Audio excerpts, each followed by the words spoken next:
Hi friends, എല്ലാവരുടെയും ഒരു വലിയ ഇഷ്ടമാണ് ഉണക്ക മത്സ്യം. അതും കെമിക്കലില്ലാതെ കീടനാശിനികളില്ലാതെ എങ്ങനെ ഉണ്ടാക്കാം, എങ്ങനെ കഴിക്കാം എന്നതാണ് ഇന്ന് പറയുന്നത്.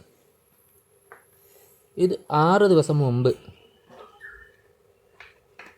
സുലഭമായി ഏറ്റവും വില കുറഞ്ഞ സമയത്ത് കിട്ടിയ മത്സ്യം, അതിൻ്റെ ഉള്ളിലെ എല്ലാ അവശിഷ്ടങ്ങളും അല്ലെങ്കിൽ അതിൻ്റെ മാലിന്യങ്ങൾ നീക്കം ചെയ്തതിന് ശേഷം ഉപ്പ് നിറച്ച് പല ലെയറുകളായി ഉപ്പ്, മത്സ്യം, വീണ്ടും ഉപ്പ്, വീണ്ടും മത്സ്യം, ഇങ്ങനെ പല ലെയറുകളായി അടുക്കി വെച്ച് ഫ്രിഡ്ജിൽ സൂക്ഷിച്ചതാണിത്.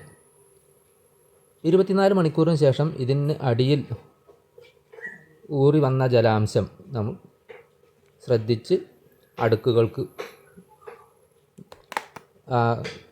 വിള്ളലുകളോ അല്ലെങ്കിൽ അടുക്ക് തെറ്റാതെയോ അതിലെ ജലാംശം ഊറ്റിക്കളഞ്ഞ് വീണ്ടും ഫ്രിഡ്ജിൽ വെച്ച് 5 ദിവസത്തിന് ശേഷമുള്ള ഒരു കാഴ്ചയാണിത്. അതായത് ഇപ്പോൾ തന്നെ നമുക്കത് ഉപയോഗിക്കാൻ പാകമായി കഴിഞ്ഞിട്ടുണ്ട്. ഇനിയും അത് ഏതാനും ദിവസം കൂടി ഫ്രീസറിൽ വെച്ചതിന് ശേഷം നമുക്കതെടുത്ത് അതിലെ ഉപ്പ് നീക്കം ചെയ്ത് നമുക്ക് നല്ല ഉണക്ക മത്സ്യമായി ഉപയോഗിക്കാൻ കഴിയും.